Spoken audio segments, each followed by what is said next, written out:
ಒಳ ಮೀಸಲಾತಿ supreme court August 1ನೇ ತಾರೀಕು ಜಡ್ಜ್ಮೆಂಟ್ ಬಂದಾದ್ಮೇಲೆ ಇದುವರೆಗೂ ಆಯಿತು ಸರ್ಕಾರದ ಗಮನ ಈ ಕಡೆ ಹರಿಸಿಲ್ಲ.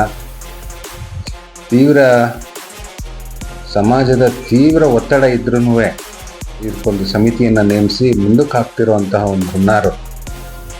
ಬಲಗೈ ಸಮುದಾಯದವರೇ ಶಾಸಕರು, ಕೆಲವರು ಮಂತ್ರಿಗಳು ಇದ್ರ ಹಿಂದೆ ಇದ್ದಾರೆ ಅಂತ ನಮಗದು ಅನಿಸ್ತಾ ಇದೆ.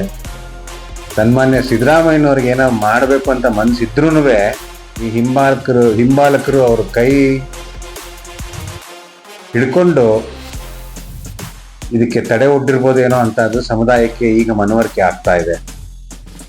ಆದ್ರಿಂದ ಬೆಳಗಾವಿನಲ್ಲಿ 16ನೇ ತಾರೀಕು ಸಮುದಾಯದ ಬೃಹತ್ ಪ್ರತಿಭಟನೆ ಹಾಗೂ ಸರ್ಕಾರಕ್ಕೊಂದು ಮನವಿ, ಆಗ್ರಹಪೂರ್ವಕ ಒಂದು ಮನವಿಯನ್ನು ಸಲ್ಲಿಸಲಿಕ್ಕೆ ಇಡೀ ರಾಜ್ಯದಿಂದ ಸಮುದಾಯ ಅಲ್ಲಿ ಸೇರಿ ಸರ್ಕಾರದ ಮೇಲೆ ಒತ್ತಡ ತಂದು ಒಳ ಮೀಸಲಾತಿಯನ್ನು ಚರ್ಚೆಗೆ ತರಲೇಬೇಕು ಅಂತಂದ್ಬಿಟ್ಟು ಸಮುದಾಯದ ಒತ್ತಡ ಇದೆ.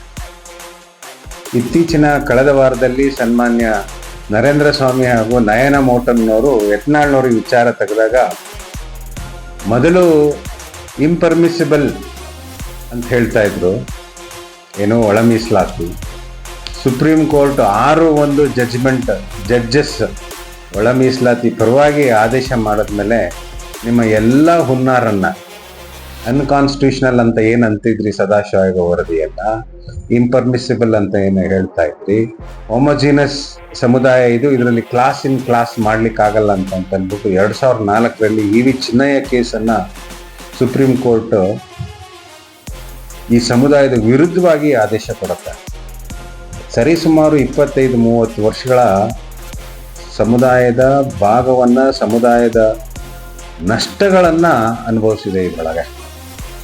So E V Chinnaiah 6-1 supreme court judges ಏನು ಅಷ್ಟು ಸವಿಸ್ತಾರವಾಗಿ ಚರ್ಚೆ ಮಾಡಿ ಒಂದು ಒಳ್ಳೆ ಸಂದೇಶ ಕೊಟ್ಟರು ಸರ್ಕಾರ ಇದ್ರ ಬಗ್ಗೆ ಏನೂ ಗಮನ ಹರಿಸಿಲ್ಲ ಅಂತಂದು ತುಂಬ ನೋವಿನ ಸಂಗತಿ.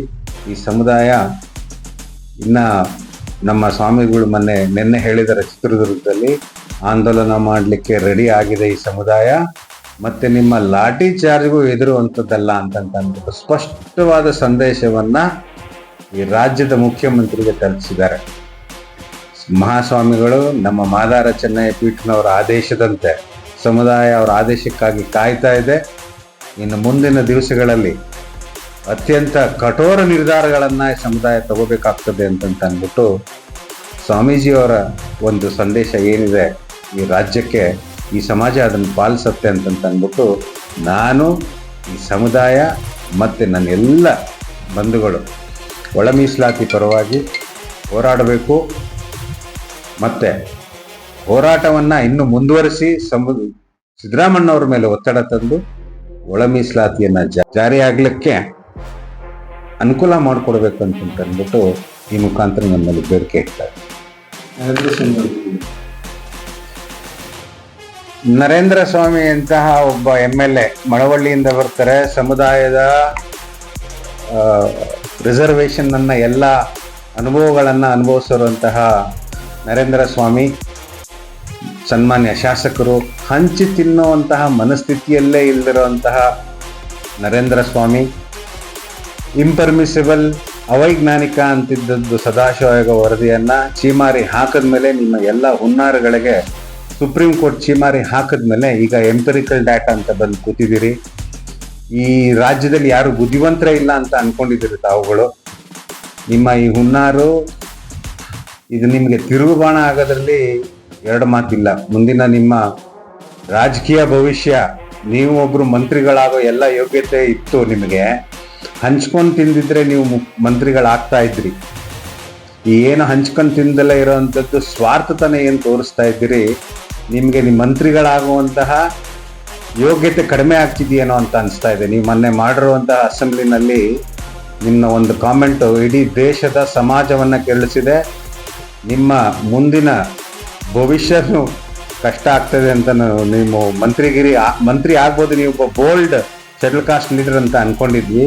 ಹಂಚಿ ತಿಂತೀರಾ, ಹಂಚ್ಕೊಂಡು ಎಲ್ಲ ಸಮುದಾಯದವ್ರನ್ನ ಕೈಲಿ ಹಿಡ್ಕೊಂಡು ಹೋಗ್ತೀರಾ ಅಂತ ಅನ್ಕೊಂಡ್ವಿ. ನಿಮ್ಮ ನಿಲುವನ್ನ ಮೊನ್ನೆ ಅಸೆಂಬ್ಲಿಯಲ್ಲಿ ಸನ್ಮಾನ್ಯ ಯತ್ನಾಳ್ ಅವ್ರ ವಿಚಾರವಾಗಿ ತೆಗೆದಾಗ ನಿಮ್ಮ ನಿಲುವನ್ನ ಸ್ಪಷ್ಟಪಡಿಸಿದಿರಿ ಅಸೆಂಬ್ಲಿನಲ್ಲಿ. ನಿಮ್ಮ ಈ ಹುನ್ನಾರು ಈ ಕರ್ನಾಟಕ ರಾಜ್ಯ ಜನತೆ, ಮಾದಿಗ ಜನತೆ ನಿಮ್ಗೆ ತಕ್ಕ ಉತ್ತರ ಕೊಡುತ್ತೆ ಅನ್ನೋದನ್ನ ನಾನಾದ್ರೂ ನನ್ನ ಸಮುದಾಯ ಪರವಾಗಿ ಹೇಳಲಿಕ್ಕೆ ಇಚ್ಛೆ ಪಡ್ತೇನೆ.